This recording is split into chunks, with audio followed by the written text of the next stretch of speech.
Well, I should be alive.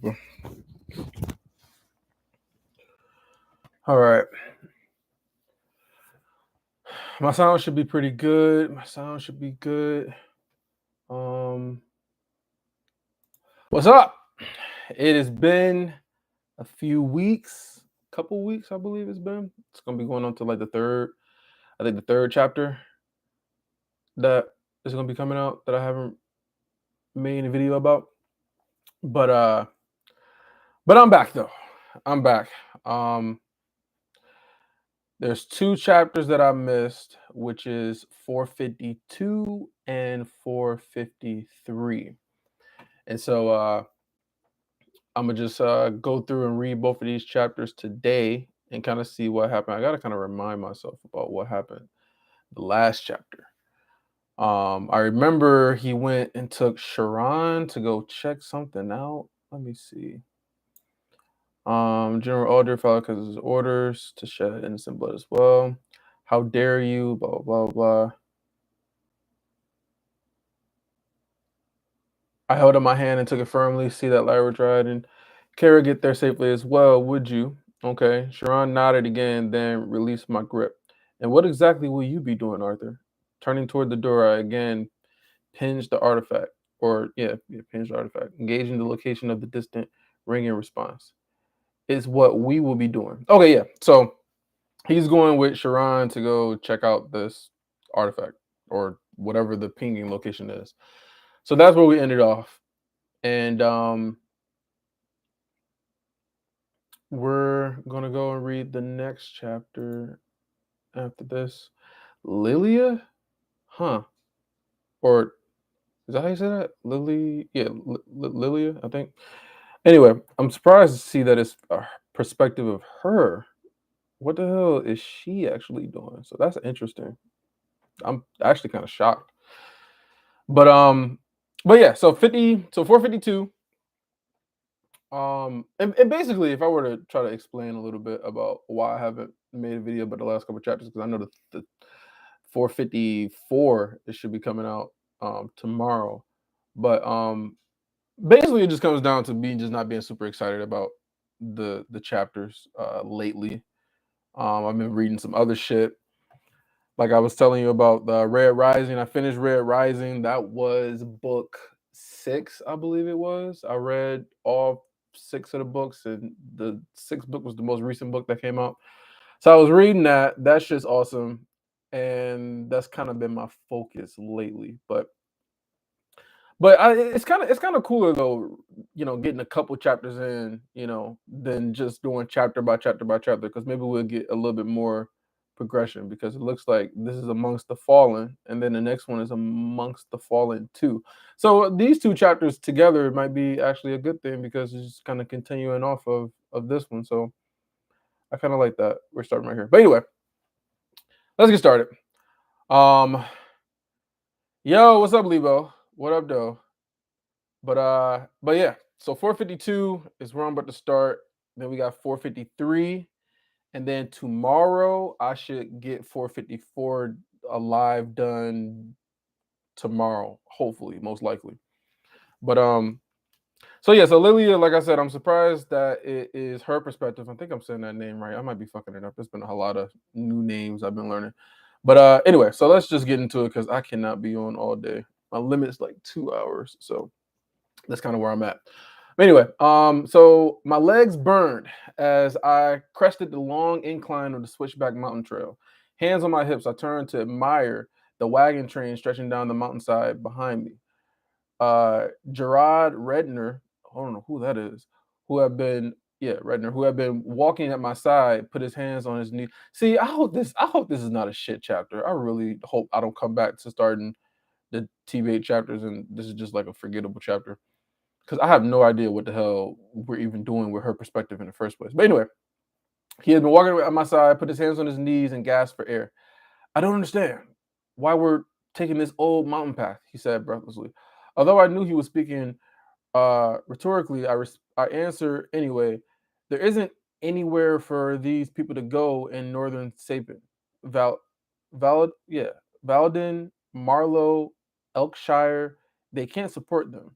The farming villages between Zyrus and Blackbend, though, have room, and there aren't many roads through the dense, marshy forest between Marlow City and Zyrus. Are they talking about the Alacrians?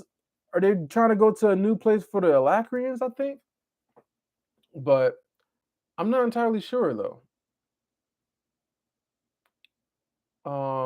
Two. What is two MRW, Lebo? No, that ain't gonna happen. You've been gone for too long. I don't know what two MRW means. But anyway, um, the farming villages between Zyrus and Blackburn, blah blah blah. Okay, I know he puffed, standing up straight and screwing up his face as he tried to control his breathing. But I'm not gonna be done. I'm not done with T-Bait at all. It's just like I said, I haven't been super excited about the chapters coming out. But I don't know why though. I guess I don't know. Is it just getting a little bit boring to me? I'm not entirely sure because the shit that happened with the race and shit, that shit was exciting. And I knew I was excited about that. I don't know. I don't know. It's just a lot of stuff to read. Oh, tomorrow. Oh, so there's not gonna be a chapter tomorrow? Is that what you're saying? Yeah, if that's true, then that sucks. Um, I know. So is that what you're saying, Lebo? There's not gonna be a chapter tomorrow? I wonder if that's what you're talking about. Yeah, I guess I've been gone. I don't know what's going on. I haven't kept up with Turtle Me's Patreon in a minute. I haven't been on there in a minute, so I haven't even read anything about it. Maybe maybe the season's over with or some shit like that. I'm not entirely sure. But anyway, let me try to get through this chapter though. I can kind of talk and answer some more stuff after the end of this chapter. Billy Bob, what's up though? There's a chapter tomorrow. Okay, cool. So there is a chapter. Okay. Okay. I thought we went on another break or some shit. Oh, the preview's out. Okay. Okay. Okay, cool. I just hope this is a good chapter, man. It's been a minute, few weeks. I hope this is a good chapter. Okay, so I know he puffed standing up. He tried to control his breathing. A few of the adventurers acting as guards passed us, and then the first cart. A little girl stared forlornly. Hear these fucking words again. Forlornly off the edge of the mountain path as her grandfather controlled the reins of two large skidders that were pulling their small cart. Her parents had died fighting at the wall. Well, that's fucked up. She's an orphan. Hello. These names. Kachiri, I guess that's how you say that. I said, giving her a small wave. When she didn't wave back, I slipped something out of my bag and tossed it at her. She watched it sail through the air and land on the seat next to her with a vacant expression. Well, she got some good aim. Then jumped with excitement and hurried to remove the wax paper. Her eyes widened, sparkling with excitement as she shoved the chewy caramel in her mouth. Okay, so gave her some candy. Poor kid, Gerard said under his breath as the cart rolled past. So maybe these aren't Alacrians. Because you said that this kid's an orphan. Her parents died fighting at the wall. So maybe these are just regular Decathians, is what I'm thinking. So he said, poor kid. There are over 200 people in our caravan. People like Kachari, I hate these names, who had lost almost everything, and the only hope they had was to escape the smaller villages like Ashbur because they could no longer sustain themselves after the war. Families have been ripped apart, people enslaved, their properties taken from them or destroyed. And when the war ended so suddenly, Sapin had lacked the leadership and infrastructure to send help or rebuild. With countless mothers, daughters, sons, and fathers never returning from the war, too many families just couldn't survive so far away from the cities. Ironically, a few of those in the caravan were people we had helped escape the cities to begin with, who hadn't been able to risk managing or making the return journey on their own and had instead waited months for assistance. Some of them would return to Zyrus and Blackbend, and others had no homes, families, or lives to return to. Yeah, so I guess this is giving us a perspective of just like how many people have suffered from this war, but we understand that. Um, Oh, so I see what you're saying, Lebo. Yo, I had no faith in me. I guess that's fair. Whenever I say I'm gonna do some shit, a lot of times it don't end up turning out. So you don't think that I'm gonna get to the new chapter tomorrow? We might see you next week. I'm gonna listen. I am. It's gonna be either Friday night or Saturday morning because I go back on the road on Saturday. So it's either gonna be Friday night or Saturday morning. I'm for sure. I'm like 90% sure. Okay. I know I've been slipping, but I'm like 90% sure. Okay. Um, where was I? So yeah, so no families to return home to. They needed someone to step in and help rekindle it for them. Nudging a small rock with my toe, I watched as it bounced down the steep mountain and repeated. So I wonder where are we getting with this? Are they gonna get attacked or some shit? Like, I hope we change perspectives because I don't know what Helstia is even gonna do. You know, like she's one of the like she's not even on that list that I had made of like the characters and shit for like power levels. Like she's just kind of fodder at this point. So I'm just wondering what's gonna happen with this whole caravan. Anyway, nudging the small rock with my toe, I watched it bounce down the steep mountain. The repeated clack and clack of stone against stone, quiet under the continuous crunch of the wagging wheels. Maybe they might see Arthur or some shit, like flying past some. I don't know. Wheels and rumble of so many voices, both human and manabees. Gerard was silent but kept up a brave face for the sake of those who rolled past in the caravans. Who rolled past in the caravan. So people, there's other people there too, I guess. Hmm. Ahead, I heard the guards calling out and turned my ear in their direction. Just announcing arrest. Gerard said, seeing my worried look, it'll take a while to get it'll take a while to get everyone up this incline so we can take a breather ourselves, right? I nodded, hiking my pack higher up on my back and continuing up the road, which all right, somebody tell me, is this gonna be a good chapter? Like, are these next two chapters, are they good or are they kind of whack? I kind of just want to know, just so I can kind of prepare myself because I'm just thinking to myself like, okay, like what the hell is about to happen right now? Because I don't know. Um, So just announcing the rest. Yeah, we can take a breather ourselves. I nodded, hiking my pack higher up on my back and continuing up the road, which leveled out as I curved around a broad valley in the mountainside. At least half an hour to get the last carts up there or up here, but we should all fit comfortably on this flat space. Gerard cut through a gap between a cart and the family following it on foot. Then beeline for a large boulder that had fallen from the mountain and cracked in half at the road's edge. By the placement, it looked like someone had moved it with magic a long time ago, and now it made a convenience table for Gerard to pull out a few containers of food. Okay, I followed, comfortable with the ritual by now, withdrawing a few things from my own dimension artifact, I laid them out to share. Okay. Then took up an apple and bit into it with a crunch. A heavyset woman in bright colored clothes whistled as she passed us by in her small chariot, which was being pulled by a large bird almost as bright as its owner. Oi, when are you going to ask me for a lunch date, Gerard Redner? Gerard's cheeks flushed and his mouth worked silently as he struggled for a reply. Maybe the day your very presence doesn't redden his face and steal his tongue. Rose Ellen? Who the hell is Rose Ellen? I shot back, then laughed behind my hand.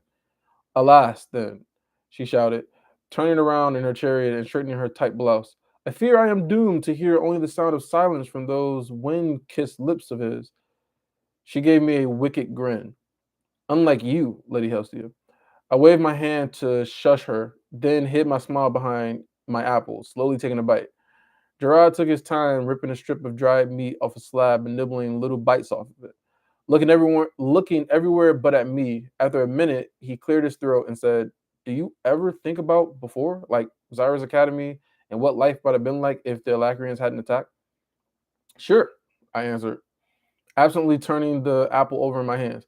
It's hard not to, even when I know it doesn't help anything. I hesitated, then met Gerard's eye. What's on your mind? I just.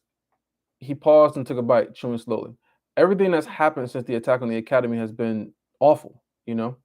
But he shifted in his seat, his eyes darting around as he searched for the words, and I realized he looked guilty. I don't want to sound like I'm discounting the horror that these people have faced, that everyone in that captain has faced, like the elves, like that girl. but he let out a dramatic sigh and finally looked at me. I just wanted to say, I like this. I like what we're doing, helping these people. So wait, so okay, this kind of reminds me. So does this have something to do with the 8.5 chapter with Helstia and her dad and stuff helping people escape Zyrus Academy and trying to find them so is that what they're doing still? They're like going and like got caravans trying to help people leave and I guess find homes and shit. So maybe that's what she's doing. She's on a trip to like help guide some people to like safety because they said that they somewhere in between Black Band and some other shit. So maybe that is what's going on. This has to do with that 8.5 chapter. Um, that's what I'm thinking. But so helping people, spending time, making a real difference, I guess. If it weren't for the war, if you hadn't saved my life when I literally tried to kill you. Oh yeah, so this is have to do with that. So this is the dude because I'm vaguely remembering this shit. So this is the dude that started to attack her, and then she ended up pretending that he got away when he never really got away and led the guards in the wrong direction, and then she helped get him to safety or whatever. So now she's kind of with him. So I think that's what's going on. I think that's what this is. I think that's what this is. So yeah, so save my life literally when I literally tried to kill you. I just don't know who I'd have become. Is it bad, I guess, that I would prefer who I am now? I felt tears building behind my eyes and quickly blinked them away. No, I don't think that's bad. I cleared my throat, but wasn't sure what else to say. Sensing the awkwardness, Gerard chuckled wirily. Yeah, we're wirily. Speaking of saving my life, I think that Tanner's cresting the ridge over there. See, who'd have guessed I'd end up working alongside that Blade Wing rider again, huh? I swear I still have nightmares about uh Velcor. I snickered in my hand. Yeah, I snickered into my hand. You should show some more appreciation for the mana beast that helped you escape Zyrus. Yeah, this is exactly what happened. The guy that she helped escape Zyrus Academy. Easy for you to say, Gerard exclaimed, brandishing his jerky at me.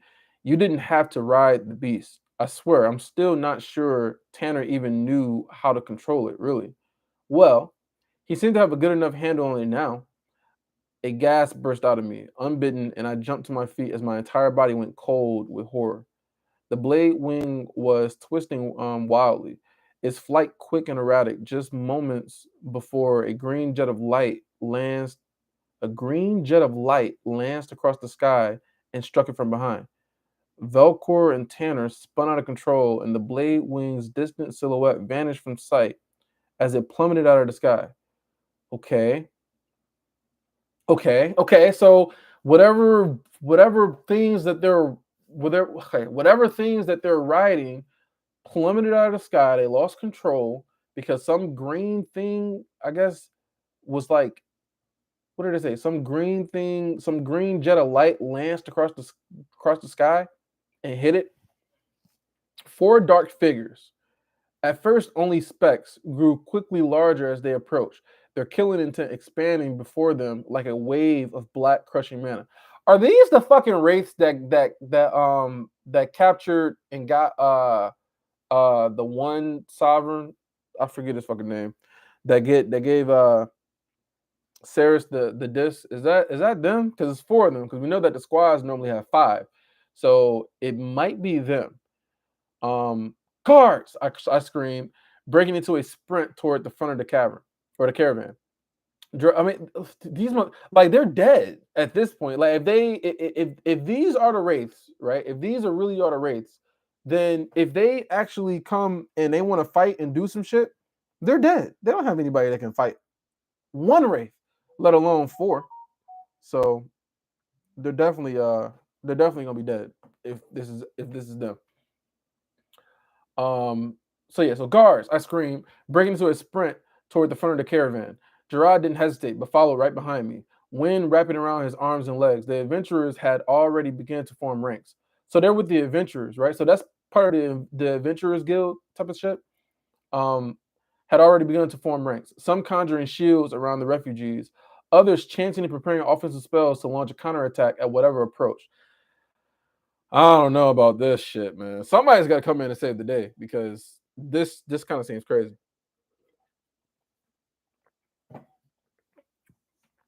But we could all sense the strength of their unconcealed mana signatures, and already I saw the hopeless looks being exchanged between our guards and heard the quivering of their voices.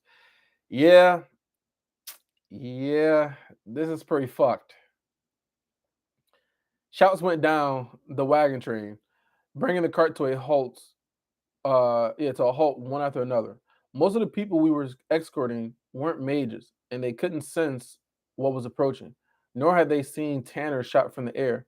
But they saw the defensive spells being cast, and that was enough to send them into a panic. There wasn't time to organize, though. We couldn't turn around, run, or hide. The distance from the road to the ridge where the blade wing had appeared melted away as the figures bore down on us in what felt like seconds. Diane, I think that's how you say that. It could be, yeah. I'm gonna say It could be Deanny. I don't fucking know.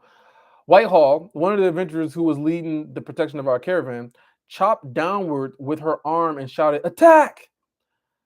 I held my breath as a volley of spells launched into the air. Not a single one found its target. Man, they are fucked, man. Black ice crystallized around the feet of our frontline defenders. The ice condensed into spikes and thrust upward, piercing mana, armor, and then flesh and bone with casual effortlessness. I heard chainmail rip and bones break. Men and women screamed, then went silent as their familiar forms. As their familiar physical forms began a shredded red mess staining the black ice. Oh Lord! Behind them, the second line stumbled back, defensive spells flickering out. No barrage of return fire evident as the horror of the display stole the strength from even those hardened warriors. Lord, man, that's fucked. Give me 1 second. I'll be right back. That's fucked up.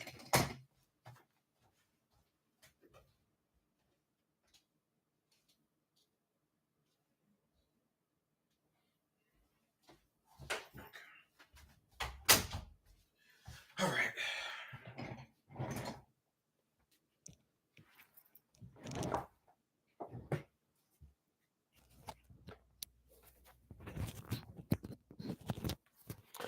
Yeah, so this is fucked up. So I'm wondering what is actually going to happen with this shit because they are fucked. Like it's bad. This is bad. And then they said they had like 200 plus people. Oh Lord! And they talking about a red mess, just shredded red mess staining the black ice. Behind them, the second line stumbled back. Defensive spells flickering out. No barrage of return fire evident as the horror of the display stole the strength from even those hardened warriors. Fall back. I'm gonna say Diane. It's probably something else. Dia. It don't. Whatever. Her commanding tone replaced by a manic shriek. What the fuck? But there was nowhere for any of us to go. Green mist billowed up from what remained of the corpses, engulfing the survivors. What the fuck? Oh, is that green mist like that poison shit? I couldn't turn away as their flesh began to run like candle wax down their bodies. Oh my God, Lord. Holy shit. So that is that poison shit, and their flesh is just melting off their skin? Or no, melting off their bodies? Their dying screams bubbling with bile and blood. Holy shit, man. This is some graphic shit. This is some graphic shit. I think Diane, Diane, I don't know how to say her goddamn name. Freckled face and curly hair sloughed off to reveal the skull beneath. Then she collapsed. Wow. That's crazy. That's crazy. I mean, I knew they were fucked, but I'm just like, okay, maybe somebody gonna come in and save the day or something like that. But no. They are just getting fucked. But why though? They're supposed to be going back Tager and Caleb or whatever the fuck. Like, why are they attacking the fucking caravan? The Skitters pulling the lead cart scrambled over each other to get back. Get away, ripping out of their harnesses and clawing over the driver's seat, ripping Karachuris, whatever, grandfather to pieces. So now they're getting killed by the fucking Skitters. Then the mist hit the cart, and I finally turned away, unable to watch what followed, unable to even feel my core past the sickening numbness that was gripping my mind and body. Suddenly, Gerard had a hold of me, dragging me back and away from the mist as it devoured the second and third carts in line as well. Everything was screaming. The mountain was tipping on itself, turning upside down as if trying to throw us off the sky, or throw us off into the sky. I fell to my knees and I was sick in the dirt. I'd been in the war in my own way. I fought, I killed, but I'd never seen such casual and horrific death. Even in the worst days of the Alacrian occupation of Xyris, I hadn't experienced anything like this. Cast another spell and die, one of the figures said, a woman by her voice. I already know who this bitch is. This bitch is the one chick. Let me see. I know her name because I got her on that list. Where's my list? She is Perhada, whatever the fuck. This must be that Perhada bitch. So cast one more spell, and you die. Trembling, I watched as she landed amid the carnage of their attack, the mist dissolving around her. She had jet black hair and red eyes and horns. Evitra, I thought, a word that only partially had meaning until that moment. Bear a weapon and die, she continued, stepping toward the handful of adventurers still drawing breath. Run and die. God damn, you can't do anything. Fucking, you can't cast a spell and you die, bear a weapon and you die, run and you die. Like, you pretty much gotta just sit there and just freeze because you just, and then hope that you don't die from just sitting there freezing. Like, this is so fucked. She paused, standing over me, her crimson-colored gaze sweeping across the front of the caravan. I could hear her voice carrying down the mountainside, echoing, so she could be heard even from the far end, a half-mile distant. So she doesn't want all of them dead. That's what it seems like. Doesn't want all of them dead. Maybe there's some use for them. Maybe they're going to take them as slaves or some shit. Maybe they want information. I don't know. Who speaks for you? I do, I said weakly, although it wasn't true. Strictly speaking, sort of, I guess. Struggling, I wiped my sick splashed hands in the dirt and stood. This isn't we're just helping people move to surviving towns, that's all. We aren't transporting anything of value except human lives. The woman smiled, a cruel expression on her blunt face. Convenient, because that is exactly what we need right now. So, slaves? Over her shoulder, she said, Rarest, head to the rear of the caravan. Ensure no one gets brave. Reyes, I guess, was badly burned and missing most of one arm, but he gave no outward sign of pain as he nodded in understanding and flew off down the road. Varg, give the vulnerable sovereign over to Rens. What the fuck kind of name is this? Renzi? I don't know. I don't know. I can't say that shit, man. Assist me in the preparations. She continued, her piercing red eyes flickering toward the sky. A second man landed beside her. He had a narrow, sharp face with a long, curved chin and short horns stabbed up from each temple above his small eyes. Over his shoulder, he was carrying a prone form. He stepped up close to the woman and spoke in a low tone that I could only barely make out. You sure this is the best idea, Perhada? She bared her teeth at him, shutting him up. For the moment, we have the sovereign, but no tempest warps. Since ours went up with is that Sethin? Is that the wraith that Arthur killed? We need to send out a signal, and these Dicathian unads gives us cover in case we have company. Oh, so they're using them as like meat shields just in case some dragons show up or just in case Arthur shows up. So she's thinking, man, she's thinking like, okay, we can't fly forever. We have a long way to go and we don't have our Tempest warp. So these dragons might come and meet us.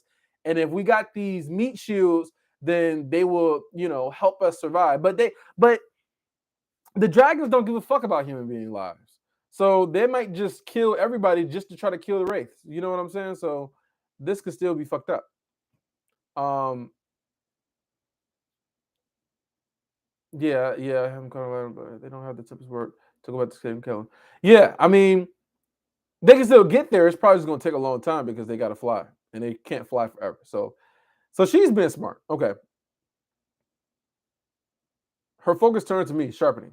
Your pulse quickens at my words, as if they mean hope for you. She bared elongated canines and leaned in close. Know that if you survive this, it will be because you did exactly as I said. It will be because I spared you. Seek no hope from outside yourself. Understand? Swallowing past a lump in my throat, I nodded. When she extended a hand toward my face, I flinched away, but she was faster. Her fingers clamping around my cheeks. Go, child. Calm your people. Explain what is needed of them. Ensure that they understand their continued existence is firmly in their own hands. Okay. She gave me a soft shove as she released me, and I nearly tumbled over backwards. Gerard took hold of my arm to steady me. Lilia, what? Look, Lily, are you? He trailed off, then used his sleeve to wipe away a spot of vomit clinging to my lips, whispering, "What are we going to do?" I mean, there's nothing you can do at this point. You're outmatched. I mean, just one of these. Listen. Just one of these motherfuckers can destroy everybody there, and they got four. So it's nothing I can do. There's nothing I can do. Y'all pretty much just at their mercy. And so basically, you just gotta kind of just do everything they say and hope that they don't kill you. Like that's kind of all you can't outrun them. You don't have no Tempest warp, so there's no way of getting away. So yeah, they're fucked. I guess just maybe hope a dragon shows up. Maybe Arthur shows up. I don't know. I don't know.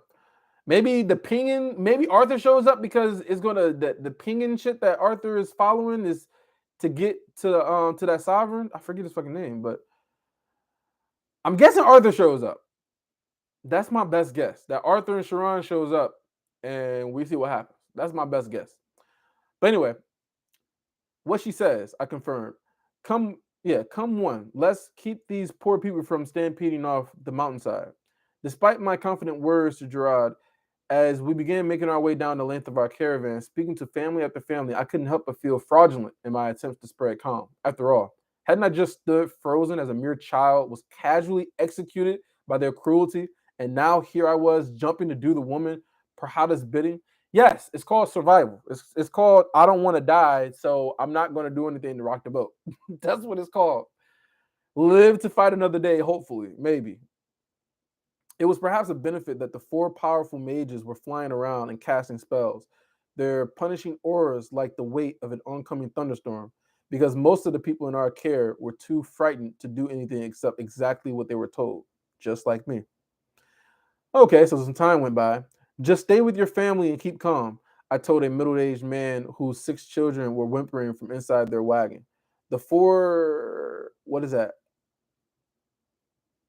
Orochis? Orches? I don't fucking know. Pulling a large vehicle shifted nervously, but he kept them firmly in hand. I'm confident that when they get what they want, they'll leave us be. I smiled and hated myself for it. Was I lying to the man? I had no way of knowing, and that broke my heart. As I stepped away from his wagon, which was perhaps halfway along the line of carts, a line of carts, wagons, and people on the foot, and people on foot as they stacked up, or no, as they snaked up the mountainside, the ground rumbled and quaked beneath my feet. Stone exploded somewhere deep beneath us. I gasped as my ankle turned on a rock, and the four oroches, I don't know how you say that, surged forward. I don't even know how to like kind of say it. Orochi is like what I'm getting at, but I have no clue. Surged forward toward the back of the small cart ahead of them. The father shouted in panic. Yeah, that's father. Yeah. Jerking futilely at the reins as his children screamed from behind the thick cloth covering their wagon. The lead oroches, whatever, dipped their heads and slammed into the back of the cart, splintering wood and sending it careening toward the road's edge. Oh shit. So they're about to fall and die?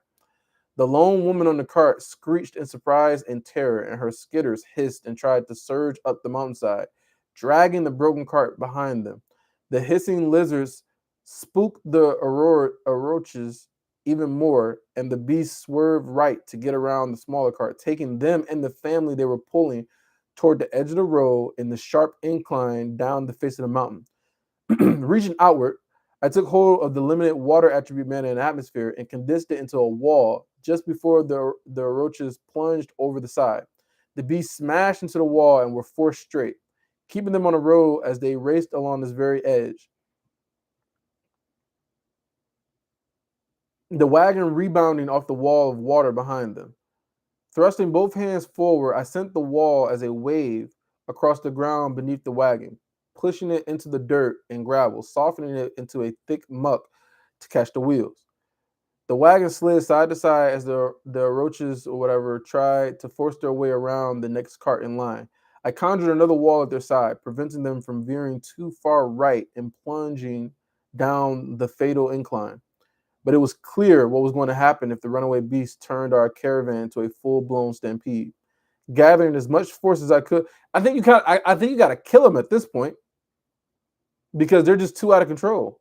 Is what I think because it might turn into a stampede because they're going to hit the other carts and then it's going to cause the other ones to start going crazy and the other ones start going crazy and it's going to be a whole big ass thing. And so maybe just kill them or stop them from being able to move with the mud thing that she did the first time, or maybe turn it into ice. Wait, no, she can't turn it into ice. She doesn't have, she can't turn it into ice. So I guess just I don't know, mud, I guess.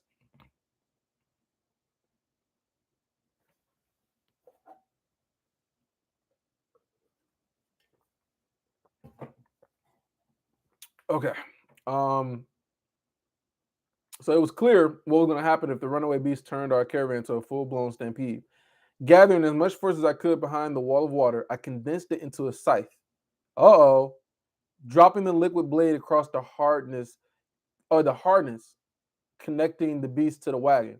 Wood and leather splintered, and the Orochas bellowed in terror, leaping from the road. For a moment, they held their formation, sprinting in unison down the steep mountainside. Then one lost its footing. I looked away, unable to stomach the sight that followed. The wagon rested half off the road, and screaming of breathless, terrified children still issuing from its interior. With its wheels stuck in the thick mud, it was stable for the moment, but I wasted no time rushing to the wagon's rear and ripping open the cloth covering. 6 pale faces stared out at me, even as their father struggled to get them from the other side. Come on out, out, out, I urged, waving them toward me. 2 older girls grabbed their 2 youngest siblings in their arms and hurried toward me. The other 2 scrambled to escape out the front, their father dragging them through the opening. As the weight shifted, the wagon slid sideways in the muck. I grabbed the first 2 children and pulled them to safety. As I reached for the second pair, the wagon slid again, and the older child yelled and slipped as the wooden floor lurched beneath her. A gust of wind slammed into the wagon's broadside, pushing it back toward me. The girl lunged, and I grabbed her and heaved, yanking her off the deck and onto the solid ground. Gerard ran up, channeling the gust. I was about to say, who did the gust of wind? So that was Gerard. Channeling the gust of wind and slowly pushing the wagon back onto the road. Above us, the 2 skidders clung to the mountainside, a half destroyed cart dangling beneath them. The driver was lying in the dirt a dozen feet away, nursing a badly bruised elbow and cursing her mana beast. A deadly aura approached, and I looked up to see the one-armed Vitra Reyes land in our midst. He slowly gazed around, his eyes narrow and hostile. Keep your folk in line, girl. My anger and anxiety overcame me, and I stepped in front of the cowering family and leveled a fierce glare at him. Whatever you're doing feels like it's going to bring down the mountain with a wait. Whatever you're doing feels like it's going to bring down the mountain with us on it. Your spell scared some of the mana beasts, and these people almost, I choked on my words as his killing intent wrapped around my throat like a clawed fist. Eyes bulging, I scratched at my neck, but I couldn't force in a breath. That's fucked, man. Like she was pissed. She had some courage. She was like, fucking keep your folk in line. Like people was about to die. You fucking scared all the mana beasts, and these people was she's like she just that's fucked up, man.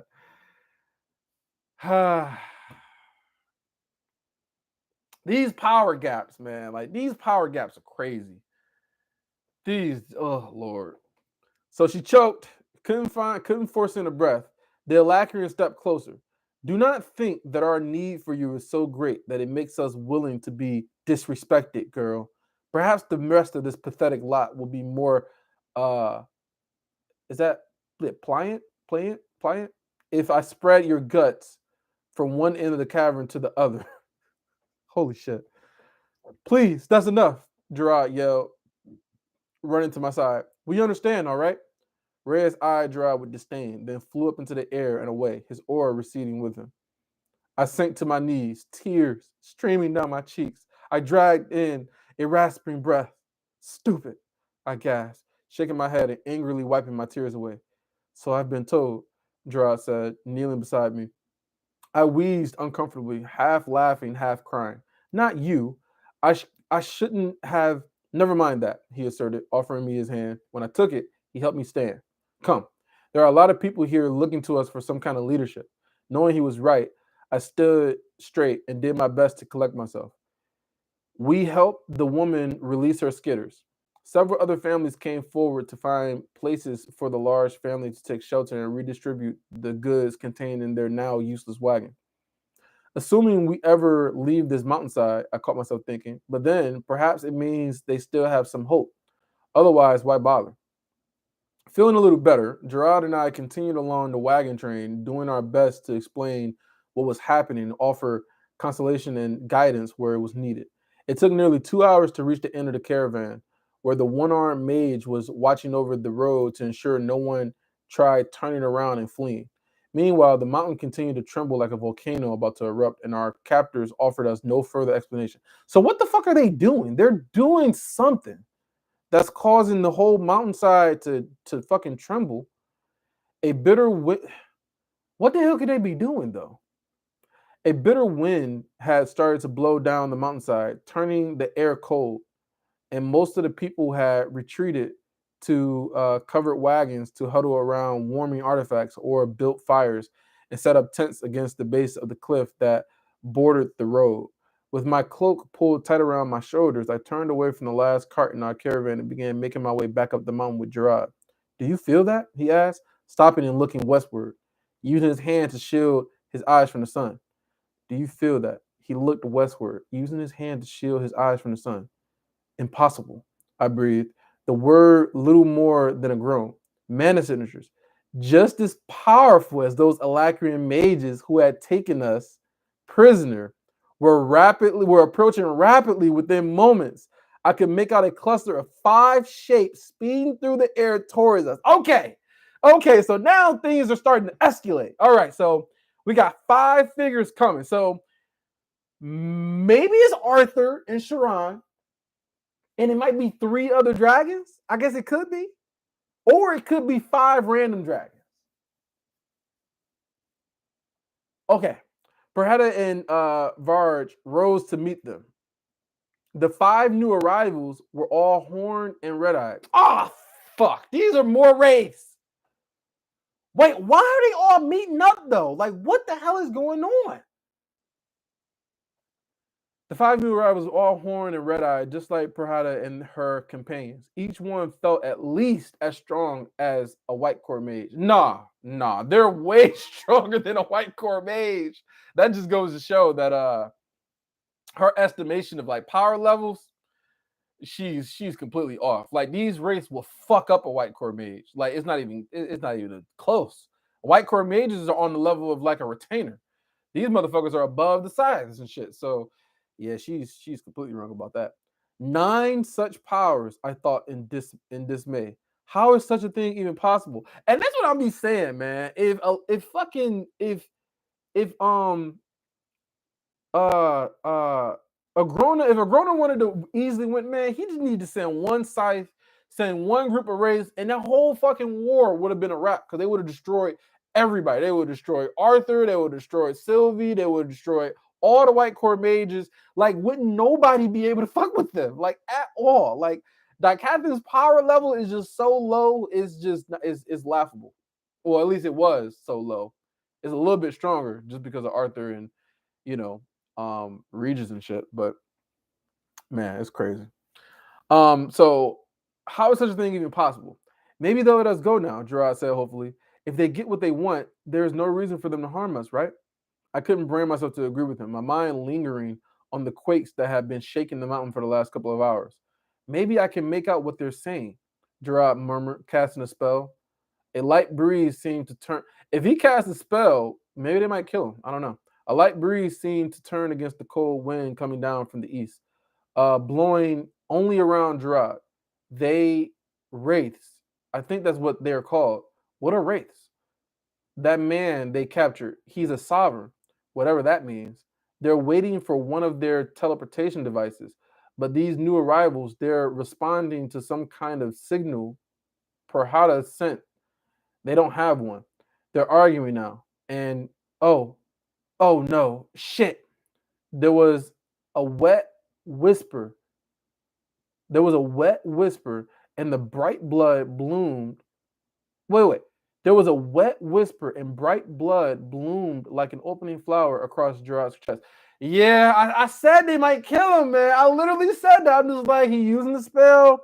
They told him not to use any spells. Yeah, she used a spell to save the fucking the skitters and shit and the people, but like now he's listening to what they're saying. Yeah, he's about to die. Um, yeah, so it bloomed an opening flower across Gerard's chest. He looked at me in surprise and confusion, his mouth opening and closing.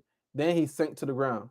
Somewhere, a scream sounded like a distant alarm, made muddy by the pounding of my own pulse in my ears. Gerard, I fell to his side, pressing my hands to his chest.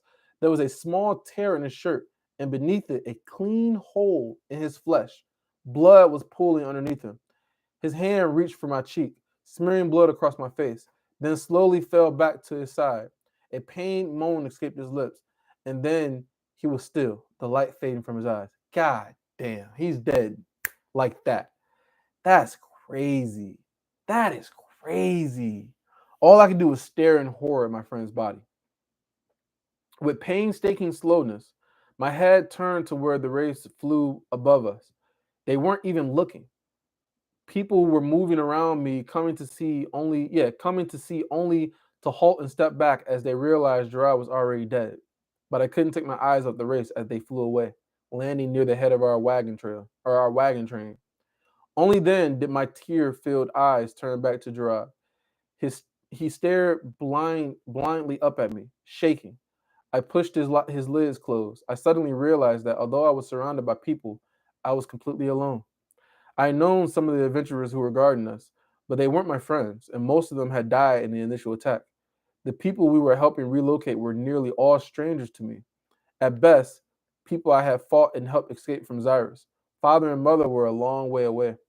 Vanity had helped organize this journey, but there had been no need for her to attend personally. Yeah, Vanity is the chick that can make glass. I was all on my own, and I had no idea what to do next. My stomach twisted as a Wraith Mana signature approached, their intent lashing at me like a whip. The one-armed Wraith was drifting in our direction yet again. There was an awful smirk carved across his burned face. Perhetta said it, didn't she? Cast a spell, die, fools. All you need to do is sit still, shut up, and stay out of our way. I had no strength to exchange words, and with this fiend out of my worst nightmares, but he wasn't listening anyway. His head jerked up, his grotesque, blistered nose sniffing at the air like a beast. A low growl emanated from his throat. So some motherfuckers are showing up right now. I think that's what that means. Some people about to show up. He glared balefully down at me. Silence. Say nothing. On pain of death. Then, one by one, I felt the Wraith's presence vanishing.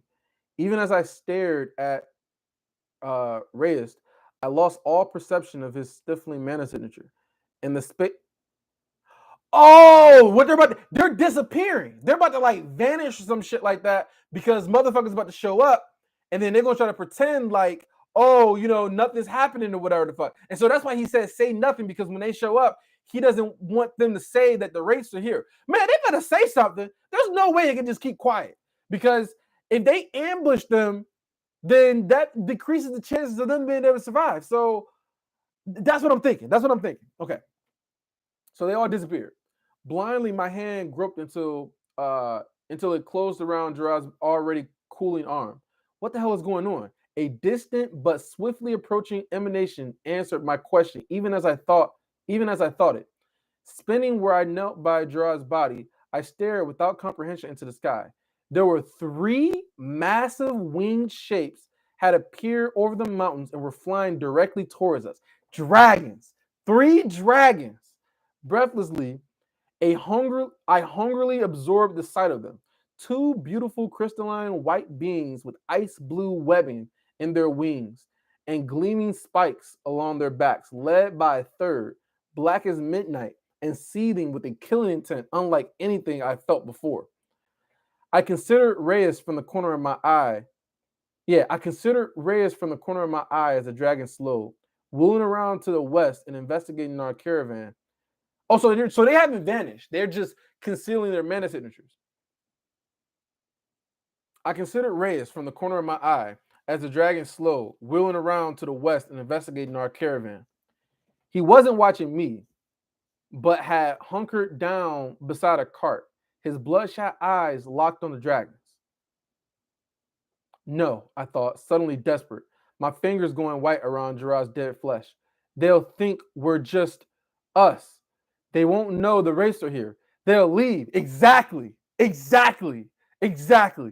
motherfuckers are trying to just, man. So how is it gonna happen? Is she gonna be the one to reveal it, or is somebody else gonna be the one to reveal it? Because even though the other people are scared, I think that they might be desperate and be like, the Wraiths. Well, no, they don't know they're Wraiths though, because Gerard only knew they were Wraiths. So, they might be like, the Vitras are here or some shit like that. I don't know. But then again, though, if the dragons think that they can't beat them, the dragons will run away.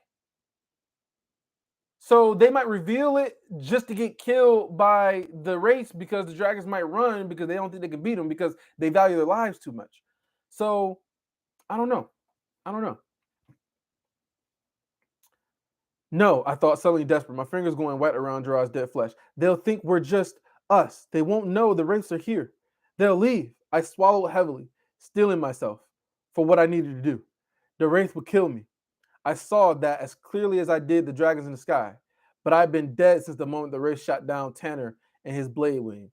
Taking a deep breath, I prepared to cast a spell. And that's right. That's the right thing to do, because they're going to kill you regardless. So you need to take your chances. So, okay, cool. I'm liking how this is going. So let's see what happens in the next chapter. I might just go into the next chapter because I can't be on here all day. But yeah, I'm going to read this. So the race of 2 OP. Yeah, the race of OP. Haven't caught you in a live video in a minute. Yeah, it's been a minute, strategist. I haven't have another video in like 2 weeks. Almost 3. They don't have the Tempest ward to go back to. Yeah, right. They don't have to. Okay. All right, so let's go to the next chapter. My heart fluttering inside my chest, hardly daring to beat as I reach for. I'm glad that I can read both these chapters back to back, because having just that one chapter is kind of like just, I want to see what happens in the next chapter. So I already got it. So anyway, my heart fluttered inside my chest and hardly daring to beat as I reached for the mana necessary to cast a spell. It didn't have to be complicated or even strong. A jet of water condensed to burst like a firework, just enough to get the dragon's attention if they flew away. Even though I couldn't feel his manifested intent, I knew the monster named Reyes was barely a dozen feet away. He'll sense what I'm doing, I thought hopelessly. There was no way I could hide the spell from someone as powerful as him. But listen though, here's the thing. If he tries to stop her, he has to use a spell himself, which will reveal his mana, which will let the dragons know that there's somebody down here that's powerful. So regardless of whether he kills her in the attempt or she actually makes her attempt and succeeds, they're going to know. Even if I suppress my mana, he would see right through me. Despite his missing arm and cracked skin, he could cross the distance and break my neck without revealing even a blip of his mana. Okay, maybe he could. Okay. I was thinking that too. Like maybe he could just kill her so quick without even revealing his mana. All right. Although I wasn't looking at it, I could feel Jiraiya's lifeless body next to me, and I knew it didn't matter. If Reyes managed to reach me, if Reyes managed to reach me, not if I could fire the spell first. I jumped with fright as the air crackled with power, and a voice like thunder boomed across the mountainside. Okay. Agents of Agrona, the voice said, resounding as if projected by every bare stone. We know you're here, so-called race. So they already know. Okay, so this changes things. They already know. We know you're here, so-called race, and that you have the sovereign, Aladarai. Okay, yeah, so that's his name. Of the Vitra clan. Guardian Sharon Indra is offering you this one opportunity to turn yourselves over to our authority and release your prisoner to us. The black dragon swept low, flying past our caravan of wagons. Man, this shit about to get crazy. This shit about to get so crazy. All right. But the collateral damage, though, because they fight all out, these fucking Alacrians, no, they're Alacrians. These Dicathians, they're going to get killed, man. They're going to get slaughtered. And just the collateral damage. Okay. Sweeping, the dragon swept low, flying past our caravan of wagons beside the road, its bright yellow eyes scouring us in search of the hidden wraiths. The wind of his passage made my hair fly back, and his aura at such a close range stole my breath. The spell I'd been stealthily attempting to form died on my fingertips. Okay. Awe and relief overwhelmed me. I leaned against Jiraiya's body, still clutching his arm with one hand, and wept silently. Consider yourselves fortunate, dragon. Consider yourselves fortunate, dragon. The harsh, bittersweet voice of Prahada answered. Her words were disembodied, emanating from everywhere and nowhere at once, giving no clue of her physical location. We aren't here for you, not today. But that won't stop us from delivering your wings to Agrona if you interfere. The black dragon wheeled high above, reconvening with the two white dragons, their wings beating slowly to keep their enormous bodies in the air. Don't be absurd. These dragons are too fucking cocky, man. And that's how they end up getting killed. Don't be absurd, it said, its tone thick with disbelief. Your flight is over. Your incursion into Dicathan failed. You can no longer run, nor can you hide from us. You insult yourselves by not accepting reality. Someone farther up the caravan cheered, exulting in the dragon's presence. Several people quickly joined them, and my relief took on a tinge of fear. Be quiet, I pleaded, not wanting them to draw attention to themselves. Prahada's disembodied laughter echoed across the mountainside, drowning out all the other noise. You have yet to mention that we hold not one hostage, but a couple hundred. Yes, they don't give a fuck about the fucking Dicathians. I have been trained since birth to kill your kind, Asura. But know that in the process of fighting this losing battle, you will be condemning all these people, the very people you claim to protect, to a grisly death. You know as well as I that if this mountain becomes a battlefield, you cannot save them, not even from your own powers.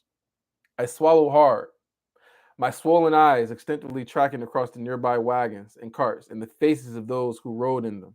The dragon was silent for only a beat before answering. You are cowards. Claim to be our equals all you wish, but the fact that you hide behind magicless lessers to save yourselves tells us everything we need to know. It twisted his long neck, giving the other two dragons a meaningful look. As if reacting to a command, they both descended, transforming as they did so. The gleaming white scales melded together and formed a shining plate armor, the reptilian features flattening and becoming humanoid. By the time their feet touched the ground, both dragons wore the forms of severe but beautiful women. long blonde hair streaming down their backs from beneath scaled helmets. Each bore identical tower shield and long spear. See how heartless your saviors are? Farhada's voice oozed from the air.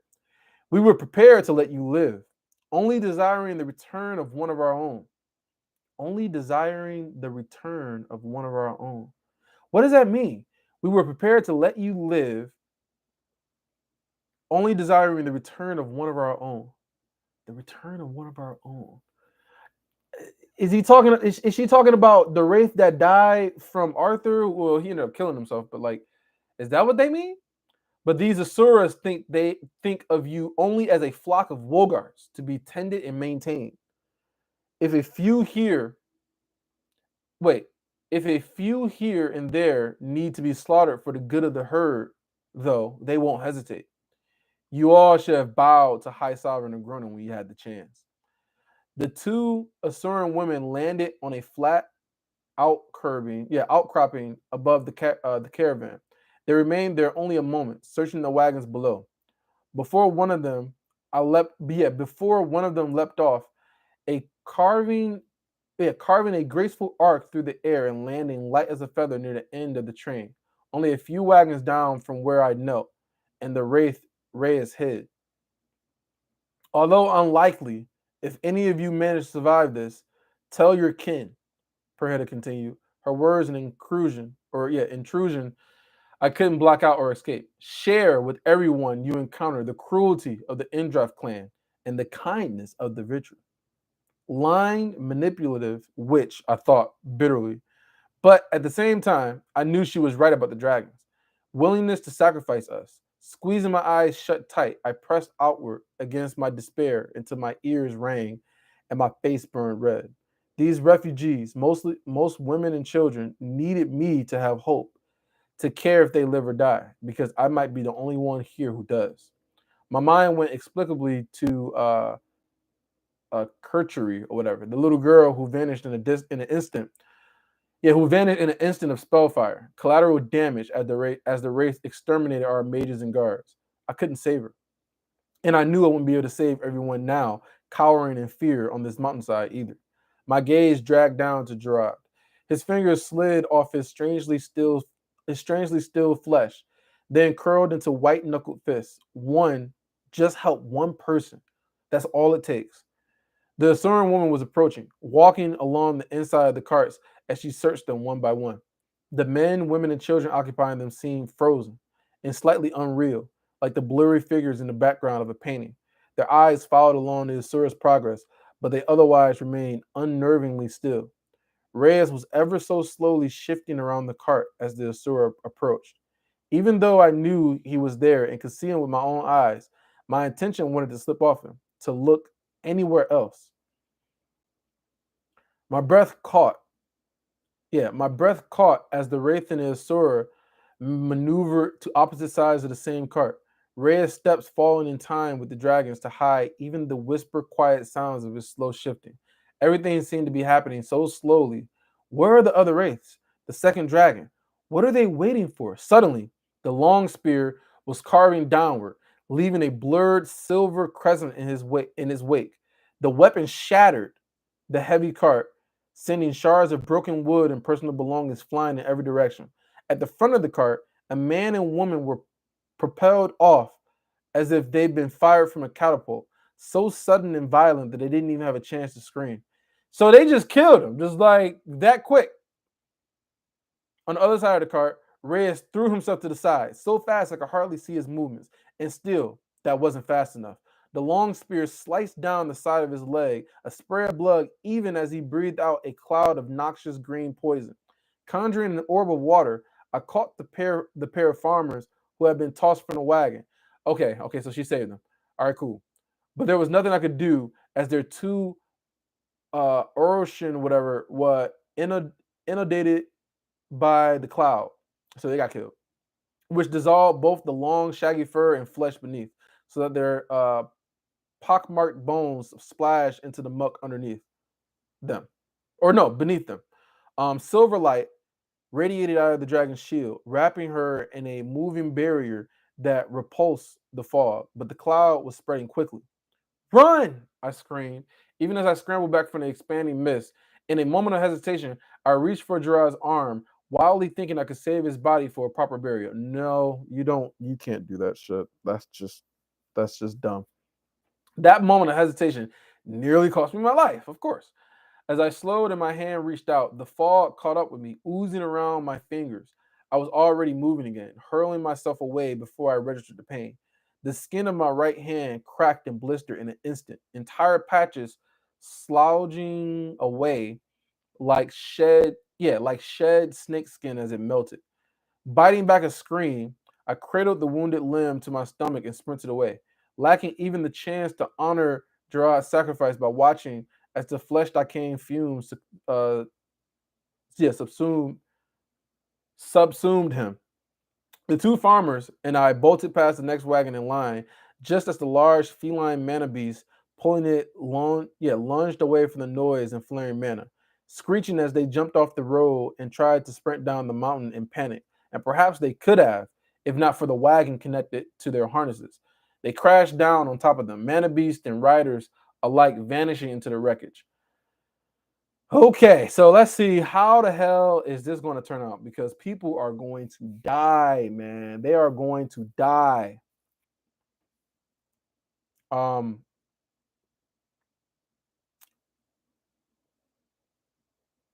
What was that? Shit. So the shield running across the vantage minute. I landed hard, crashing forward onto my elbows and the side of my face. I sucked in an agonizing breath as dirt and gravel was embedded into the ruined flesh of my hand, and would have screamed if something heavy hadn't landed on me a second after. Even as I turned to see the panicking man I'd saved flailing to get off me, a boulder as large as he was, wait, a boulder as large as he was crashed to the road. Wait, I don't even know. A boulder as large as he was crashed. I think it's as large as he. I think that's what that means. As large as he was. Crashed to the road beside us, bounced and struck him directly, missing me by inches. Oh, this is some plot. She's just getting saved. Everybody else dying around her, and she's the only person that's not. Boulder and man alike sailed over the edge of the road and vanished into the cloud of dust that now obscured everything in all directions. Unsure what had happened, I bleed. I Blair. What the fuck is that? Blearily stared around from my back. A small chariot beside me was overturned. A large lupine mana beast was snarling and tearing at the leather straps connecting it to the wreckage in the attempt to be freed. There was no sign of the driver.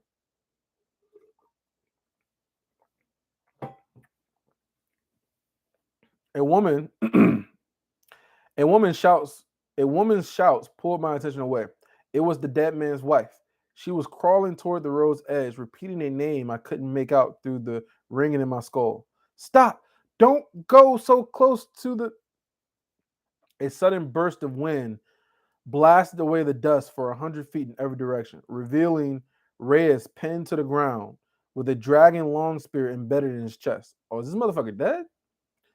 His one remaining arm was clutching the spear as he gaped up at the Asura. The mountain shook from the force of the blow, and the edge of the road crumbled yet further. The woman's shouting turned into a scream as the rock gave way beneath her. She's about to tumble down, and she was pulled into the dust-choked void beyond. The scream cut out a second later as I heard the wet impact of her body striking rock and tumbling down the steep slope.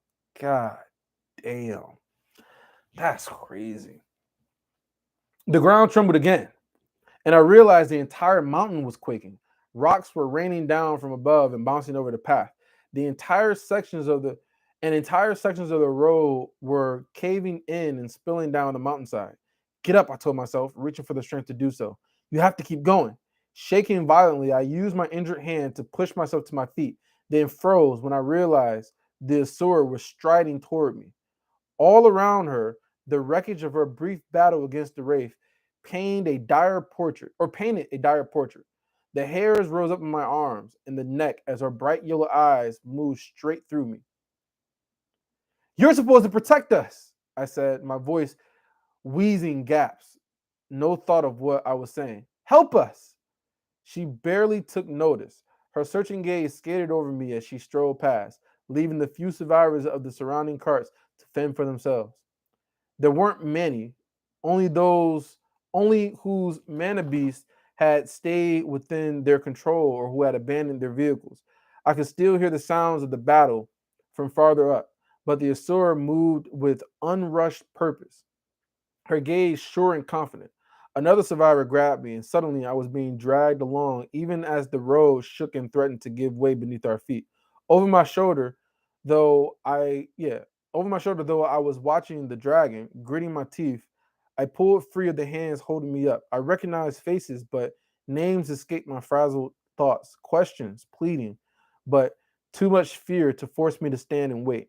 Because even as the survivors sprinted headlong down the road and away from the battlefield, I turned and followed the Asura. She must have sensed me because she glanced back.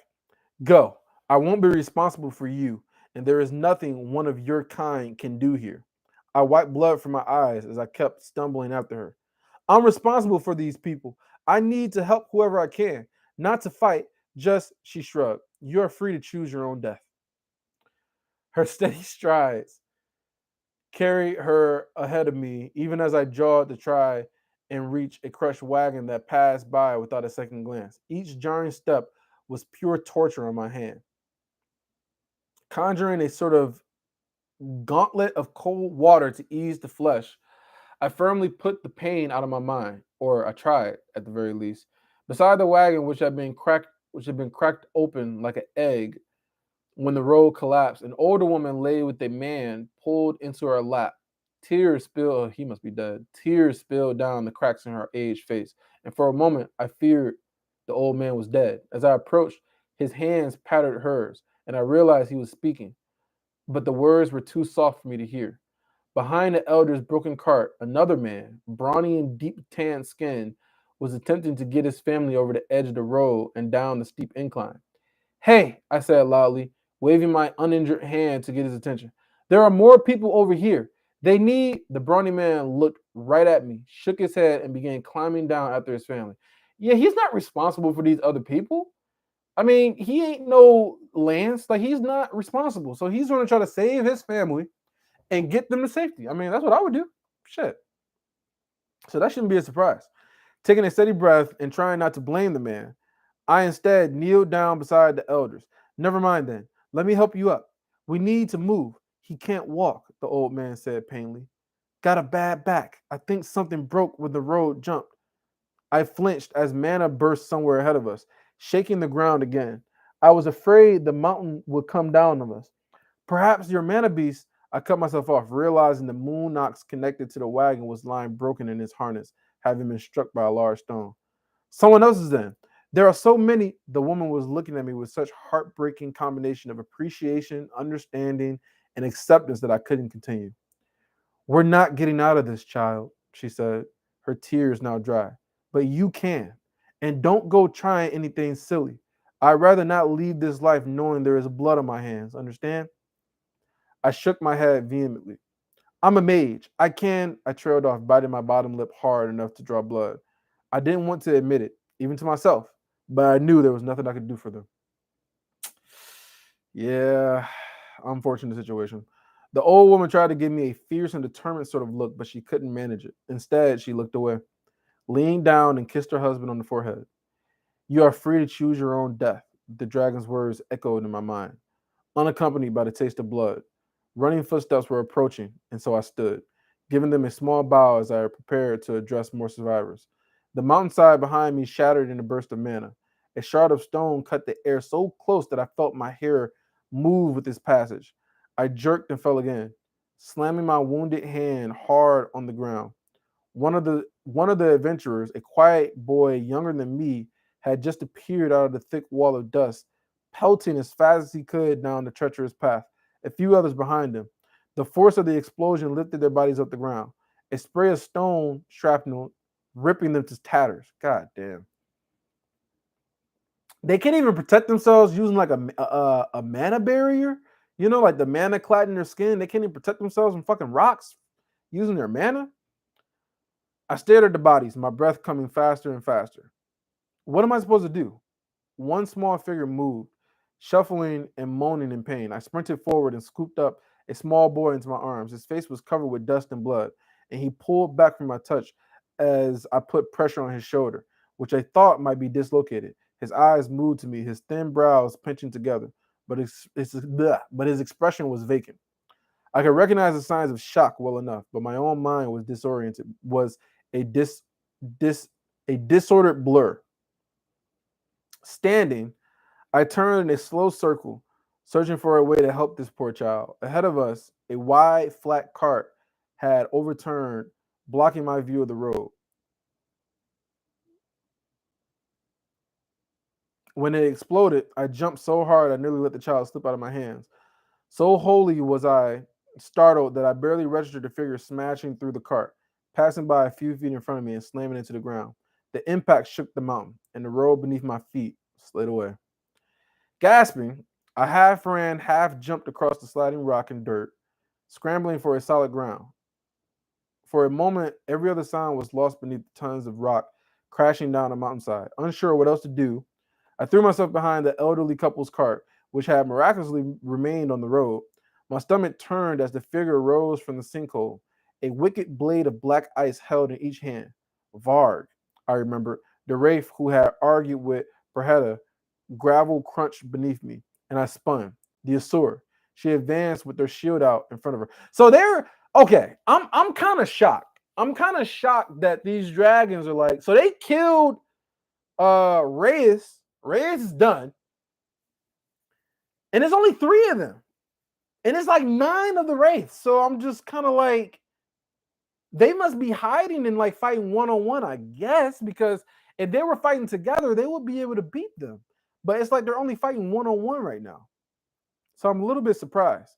Unless they're still working on whatever the fuck they were working on 2 hours ago.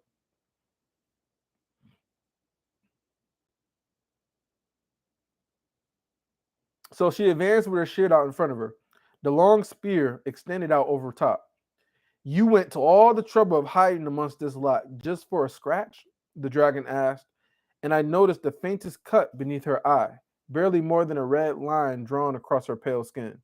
If you are the best Agrona has managed in all these years, I find myself in wonder that this war still continues.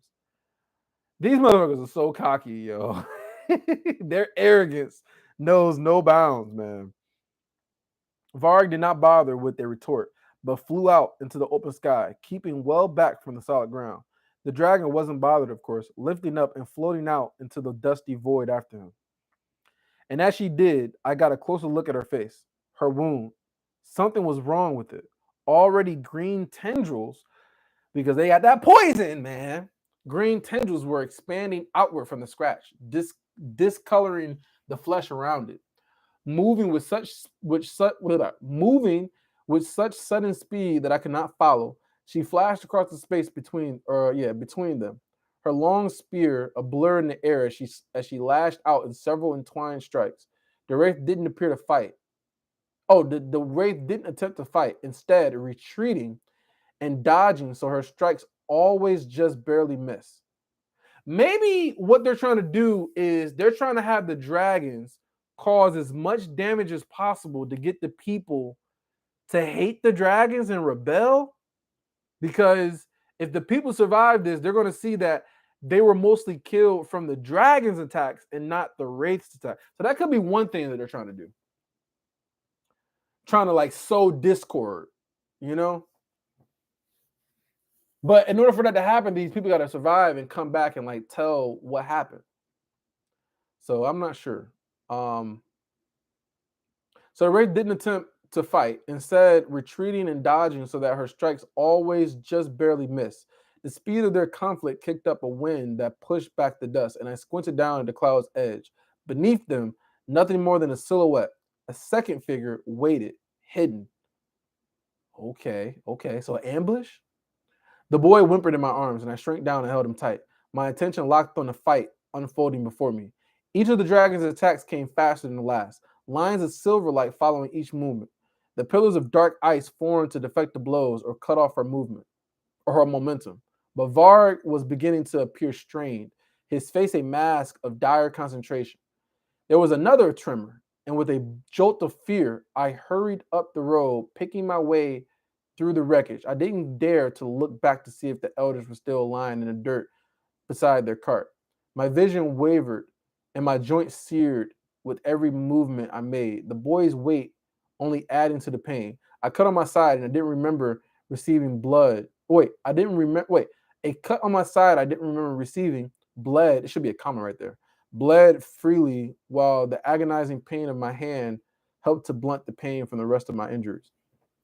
A massive shadow cut off the diffused glow of the sun, made blurry and orange by the dust rising from the mountainside. A beam of pure mana split the sky, so bright that I had to stop and look away.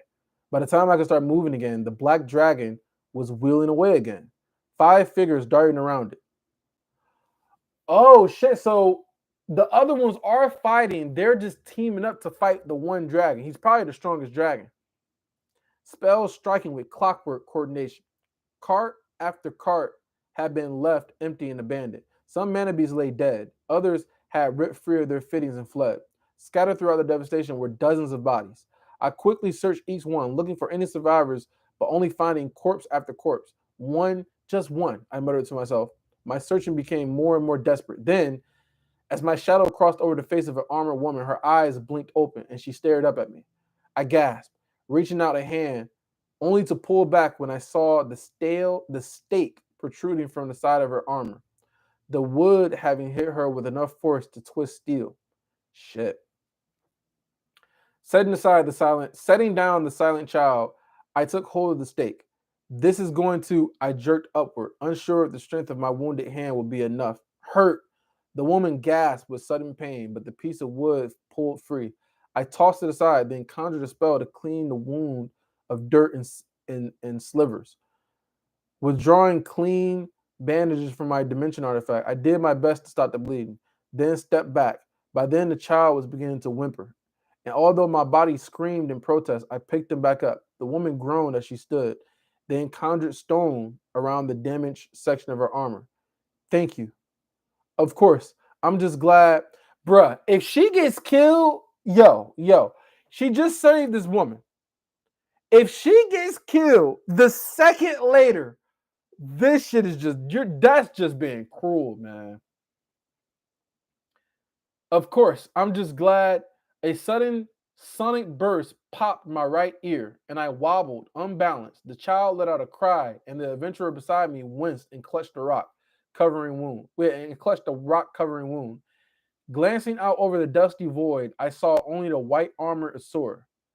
Her bright yellow eyes seeming to pierce the dust like spotlights as she searched for the wraith, who had vanished. Suddenly, the dragon winced and pressed the back of her spear arm against the cut on her face, which was now half green from whatever rot the wraith had infected her with.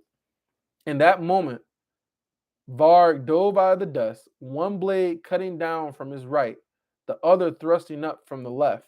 The dragon was not caught off guard. Her spear slashed through the air, shattering first one sword, then carving through Varg from shoulder to rib cage, and finally crashing into the second blade. Wait. Let me read this. So she wasn't caught off guard. In that moment, Varg dove out of the dust, one blade cutting down from his right, the other thrusting up from his left. So he got two blades. So he got one carving down, the other thrusting up. The dragon was not caught off guard. Her spear slashed through the air, shattering first one sword, then carving through Varg from shoulder to ribcage, and finally crashing into the second blade, which exploded into a fine, glittering cloud. So they made the blade explode. But from the spray of blood, a dozen black metal spikes thrust out, growing rapidly.